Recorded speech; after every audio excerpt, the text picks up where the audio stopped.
আমরা আশা করি এই দলের হাতে আল্লাহ যদি দেশ পরিচালনার দায়িত্ব দেন, এখন আমরা দল নিয়ন্ত্রণ করেছি, আমরা ইনশাল্লাহ দেশও নিয়ন্ত্রণ করতে পারব। আমাদের সমস্ত রাজনীতি হবে মানুষের জন্য, মানবতার জন্য। এই কাজে গেলে যে যার সমালোচনা যেভাবে করে করতে থাকুক, আমার কিচ্ছু আসে যায়। আমরা কোথায় চিড়া ভিজাতে চাই না, আমরা চাই দুধ অথবা পানি দিয়ে চিড়া ভিজবে, আর প্রয়োজনে আমাদের রক্ত দিয়ে চিড়া ভিজবে। সেই রক্ত যদি আল্লাহ মানবতার জন্য, মানবতার মুক্তির জন্য আল্লাহ কবুল করেন, আল্লাহর দরবারে লাখো শুকরিয়া।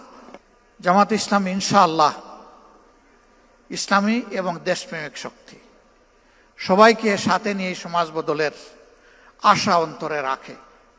এ পথে যত চ্যালেঞ্জ বাধা আল্লাহ যেন সবগুলা দূর করে দেন। মানুষের প্রত্যাশার এই ঠিকানাকে আল্লাহ যেন মজবুত করে দেন, এবং আল্লাহ রাব্বুল আলামিন মানবতার বিজয় যেন দান করেন, কোনো ব্যক্তি, দল এবং গোষ্ঠীর নয়।